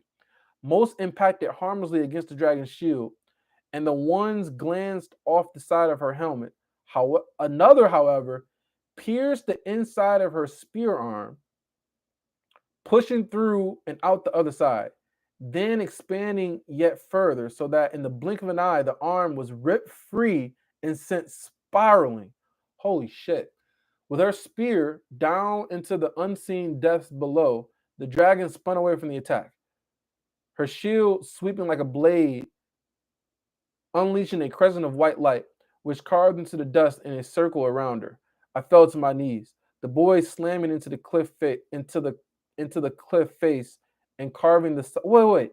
I fell to my knees. The boy pulled tight against my chest, just in time for the spell to part the air above me before slamming into the cliff face and carving the solid stone like so much soft winter snow. That's weird. Carving the solid stone like so much soft winter snow. Okay. Okay. Let's keep it going. Something hard hit the back of my head, and the world swam as the explosion of pain nearly ripped me free from the thread of consciousness I had been hanging on to. All I could do was blink as I pressed my head down onto the back of my arm and breathed through the nausea. So two of them are dead now. So Rhaerys is dead, and this Varg guy is dead now too. But in the process of him dying, his blade exploded, pierced her spear arm, and then exploded, and her fucking arm got ripped free. Plus, she still got the cut by her face. So she's getting close to death. So anyway, so something hit the heart. Something hard hit the back of my head, and the world swam as the explosion of pain nearly ripped me free from the thread of consciousness I had been hanging on to. All I could do was blink as I pressed my head down onto the back of my arm and breathed through the nausea. Stay awake, I thought. Stay awake. Stay awake. Glancing blearily, whatever the fuck that means, around, I saw a nearby cart and began dragging the boy and myself across the ground until I was lying beneath it. As I rolled over into the back, the child whimpering in the crook of my elbow, I saw the woman I had just saved. She was lying almost exactly where had been when I first found her. Severed cleaning. Yes, severed. Wait, what? Severed cleaning in two by the Azure spell. So she's dead. So literally, she just saved her, and she's fucking dead. I stared at her for a long time, unable to process what was going on around me. Motion caught my pain blurred eyes, and they watched through the spokes of a cartwheel as the second white armored dragon woman flew out to the other. They looked nearly identical, though one was now missing an arm and had green tendrils spreading from her cut cheek, so that nearly her entire face was sickly looking. Despite the rumble of the mountain warning me that this section of the road might collapse at any moment, I couldn't look away from the divine beings. Even taking the form of humans, there was still something otherworldly about them, transcendent even. I wondered what such beings talked about. I could see their lips moving, but the distance and noise was far too great to hear. Was she wondering what sort of creatures these wraiths were? That they would sacrifice their own merely for the chance to wound her? I swallowed hard. How much is my life worth to beings like the dragons and wraiths? Or how little to them? I knew perhaps the answer was nothing, but for myself, I couldn't comprehend the value of the human lives lost in that battle. Just help one more person. As the ringing in my head began to subside into a steady but painful throb, I dragged my aching body out from under the cart and stood, painfully scooping up the boy once the stars behind my eyes faded. It's going to be all right, I said, talking as much to myself as to the child. Two people were standing at the edge of a collapsed section of the road, staring down at the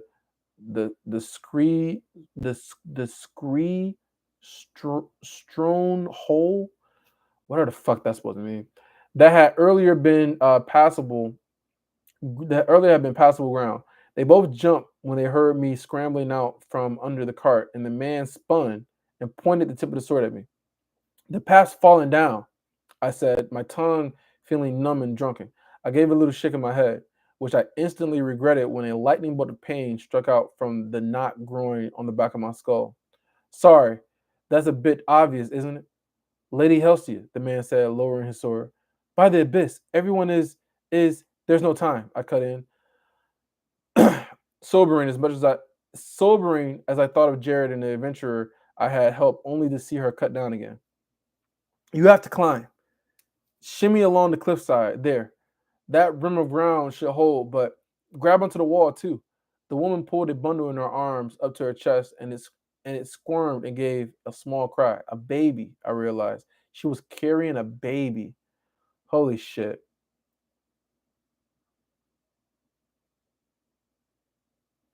Um, that's what I'm saying too, Billy Bob. Like the fucking Lances needs to do something.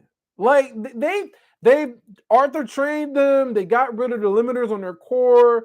They say they should be stronger now. Arthur got more faith in them. He said that I need you guys to be strong enough to protect these people when I'm not there.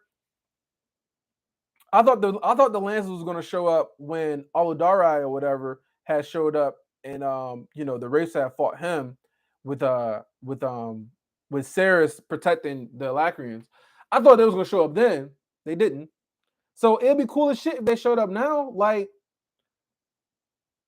I don't know, but then they got the dragons. The dragons aren't dead yet. Maybe once a couple of the dragons die, maybe they'll show up. So let's see. A baby, I realized. She was carrying a baby. Behind the family, I saw the black dragon sweep back around, having flown up over the high peaks. None of the race were in sight.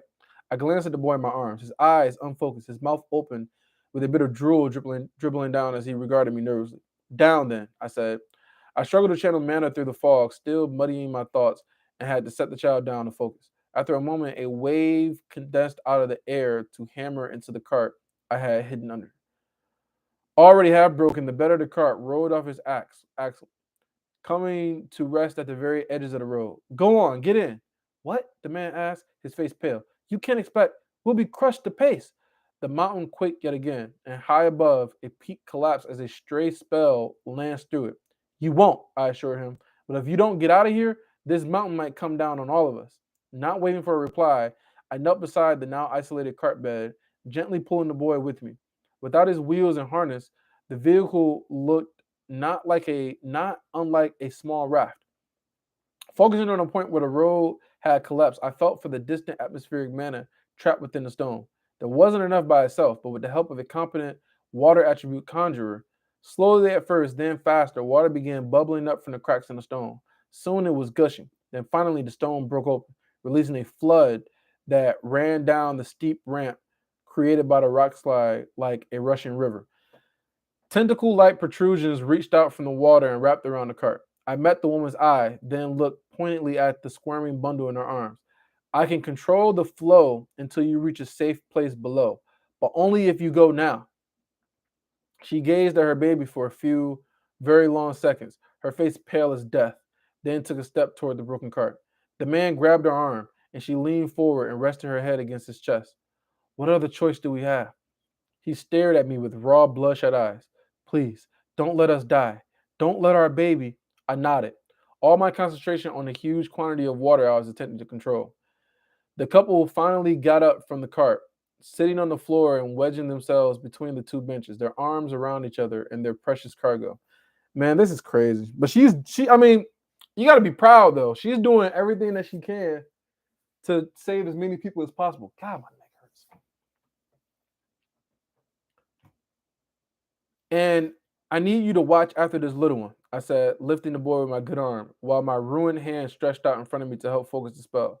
The boy yelled out as I set him on the cart, and the man, despite his fear, pulled the boy close, wrapping his arms around the maw. It's going to be okay, I assured the child as he began to cry, squirming in the man's arms. I'm sorry I didn't tell you before, but I'm Lilia, and I'm going to get you out of here safely, okay? The boy was too deep in shock to process what I was saying, but the man understood. Thank you, Lilia. Um, the watery arms dragged the cart into the little waterfall. I nudged the water so that it pulled the cart into itself, keeping it in the center. I'm guessing these people can't use mana because you would think they would try to help her control something. I don't know. Keeping it in the center and preventing it from just plunging into his doom. Still, the flow was fast, and the cart took off with such sudden speed that the woman gave a short, sharp scream.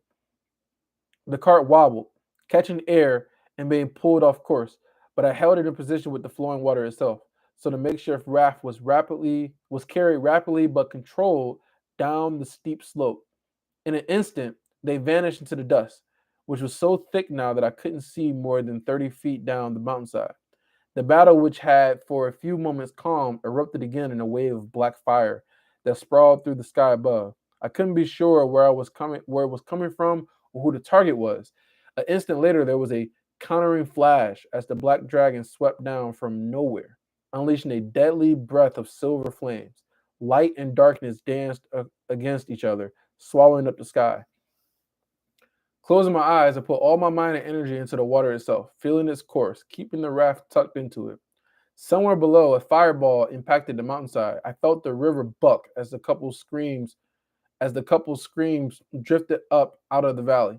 But I pulled the raft down tight against the water and held on for dear life.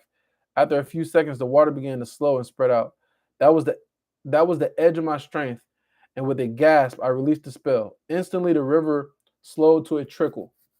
My skin was warm, eyes still closed. I turned my face to the sky. It felt like a midsummer sun was beaming down on me. I mean, that's impressive, man. She did a good job getting them out of there down that steep ass slope that they had to go down. And so she used the water from the cliffs in order to like make a waterfall and shit. Like that's crazy. Just help one more person. Man, she's still trying to help more people. I whispered, hoping beyond hope that the family had made it, because that hope was all I had. My eyes blinked open. The sky was nothing but fire, and the heat had pushed back some of the dust. All up and down the lines of carts, fireballs were raining, rocks tumbling down and dragging away entire swaths of the road with them. The air was so hot, my lungs felt as if they were burning. Um, the ceiling of fire rippled, giving away from the center out. The flames untangled and then, sputtering and coming apart, a dark humanoid shape fell through. Even from a distance, I knew it was a wraith. Even though I couldn't be sure which one. The black dragon's huge head followed, appearing from the center of the dying vortex as if from a portal to the abyss. The jaws opened wide, and the wraith vanished with them. I heard the snap of their closing even from where I kneeled. Suddenly, the air cleared, a blast of icy wind sending an enormous cloud of dust out over the dense, marshy forest that grew along the base of the Grand Mountains in Sapin. With flame and dust both gone, the full scope of the battle was visible to me. The two white dragons remained in their humanoid forms. The injured Asura was wielding her shield to defend her twin, who focused on sending bright silvery attacks at the wraiths harrying her. Both were now spotted with green discoloration. Three more wraiths still swarmed the black dragon, each one attacking in concert with the others, keeping the dragon's attention divided between them at all times. The black dragon flew low, banking so his back and wings were facing me, and I saw for the first time the network of dark green veins lacing through the black scales. Something has poisoned the dragons, and yet they survive while three wraiths are dead, I thought, but I was too battered and weak to take any comfort in the thought. Shifting, I looked around again, taking in the wreckage of the mountain and feeling the rumbling of the rock slides. A war of attrition, I realized. The wraiths can't overpower the dragons, but if they sacrifice a few of themselves to land a poison-laced blow, then they can keep their distance until the dragons are too weak to finish them. And the dragons get no closer to finding this sovereign they're searching for. As I watched the black dragon closely, I saw how it how it wobbled as it banked tightly and snapped at a wraith, and how, when it missed, the silver flames of his breath gleamed less brightly as they chased their target through the air. Just one more, I muttered, my feet slowly my feet slowly starting to move again as they took me up the road. Okay. I had to navigate around the other slide that had wiped out 50 feet or more of the road. On the other side, I nearly tripped over a prone body. Leaning down, I felt the face of a young woman I had only met briefly. There was no sign of breath in her body. Moving on, I found another corpse, then several more, and came to a place where a circle of black iron spikes had stabbed up from the ground. More corpses were pinned to them. I stopped, growing momentarily woozy, and my gaze returned to the sky.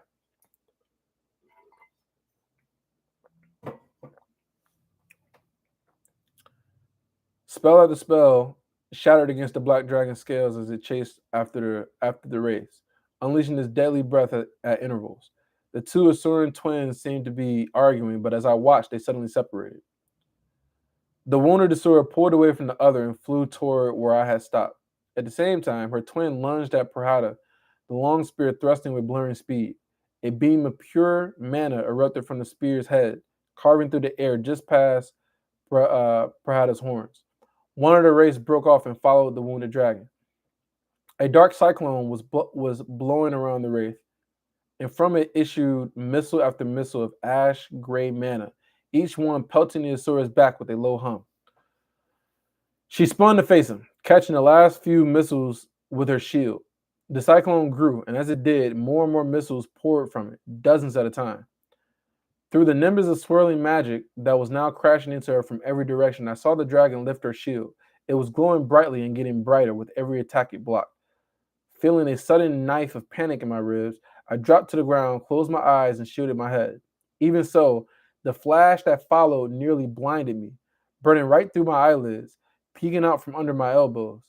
I just saw as the wraith spell came undone and the cyclone tearing itself apart as the mana spilled away in every direction. The wraith reeled and the Asura lunged forward. Mana formed a softly shimmering silver arm where her missing limb was.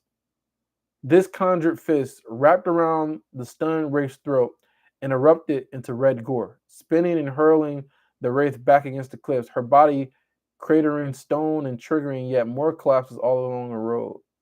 A beam of white. So they're doing a pretty damn good job getting rid of these wraiths. So this is good though. So this tells me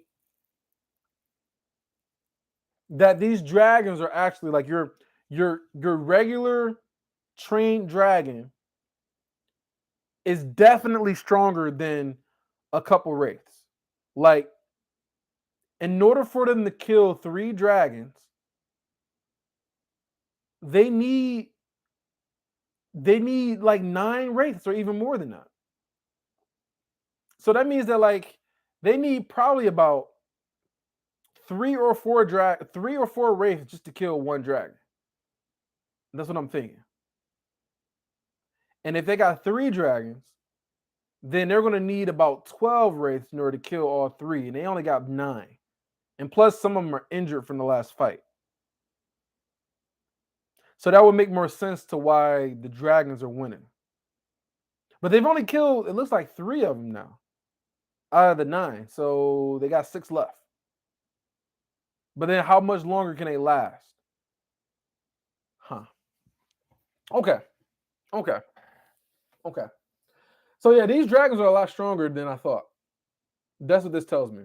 These dragons are a lot stronger than I thought. So let's see. Above the remaining race, fell back to regroup. Wait, what was that?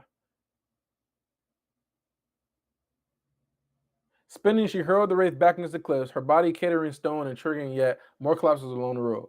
A beam of white light channeled through the shield and poured into the crater after the wraith hit.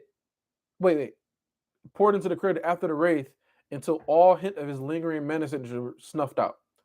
So yeah, 3 dead. Above, the remaining wraiths fell back to regroup, allowing the wounded Asura to drift to the road where she collapsed onto her knees. Her twin and the black dragon seemed satisfied to watch the wraiths from a distance, biding their time as well. Uncertain, I stood and approached the Asura. Somewhere ahead, someone was shouting. There are still survivors, I thought. No particular emotion sprang into the forefront of my fatigued brain. So, you have not chosen your death yet, the Asura said, her voice cracking with weariness. I am almost impressed.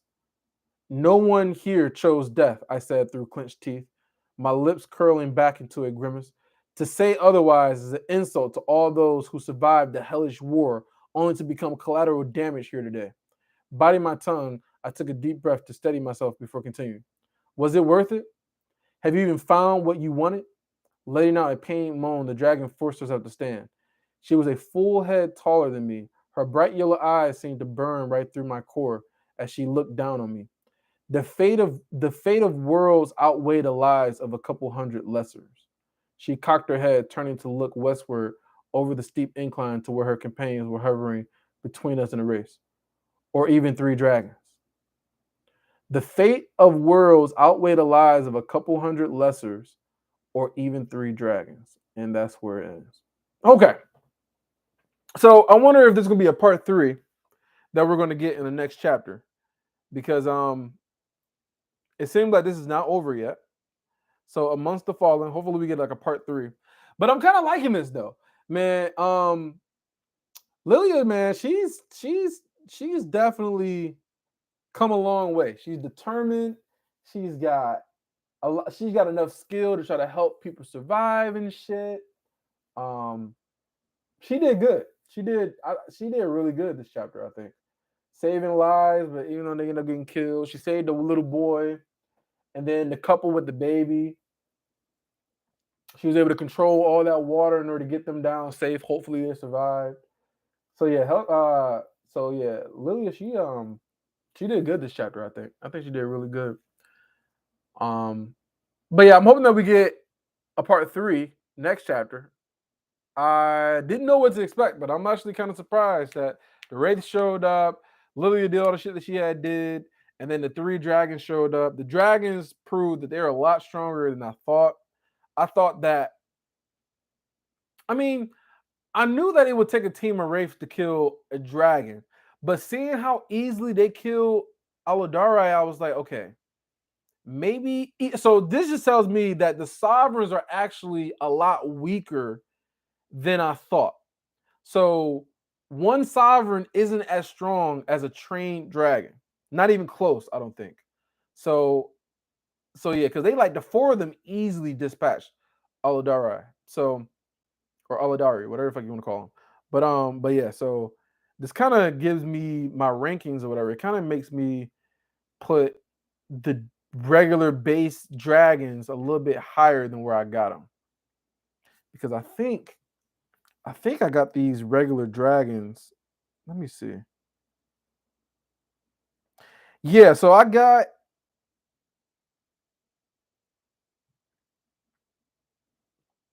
a squad of Wraiths a lot stronger than just one dragon. But 3 dragons is gonna take a lot more. So yeah, I got it. I got it pretty good. I got it pretty good. So okay. So yeah, that's where I'm at. But yeah, that's it, man. That's it for this chapter. I thought it was good. My plan is to read the next chapter on Friday. So it will most likely be sometime in the afternoon. Um, I'm like 90% sure I'm gonna get to it. But I'm hoping that we get a part 3 next chapter. I'm looking forward to that. And yeah, I like this chapter. I like the last 2. I like that I was read the both of the chapters at the same time. So or back to back, I should say. So yeah, this was good. I'll give this chapter like an 8 out of 10. Like I like this chapter. But let me see what else you gotta say. Um Arthur will want to fight with the dragons as well, for they never pay regards to innocent civilians. I want to see a Phoenix fight a Wraith.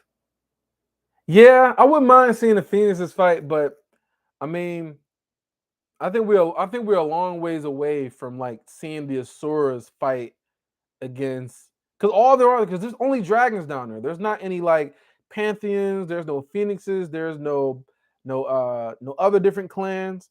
There's only dragons that's down there. So we're only gonna get to see dragons for now. Maybe once we get into the fight in Ephiodus, that's when we're gonna start to see like the phoenixes fight and all the rest of the strong ass Asuras fight. But they all band together. Like there's no way Agrona has enough of a battle force to be able to beat all the other clans. Like, there's no way.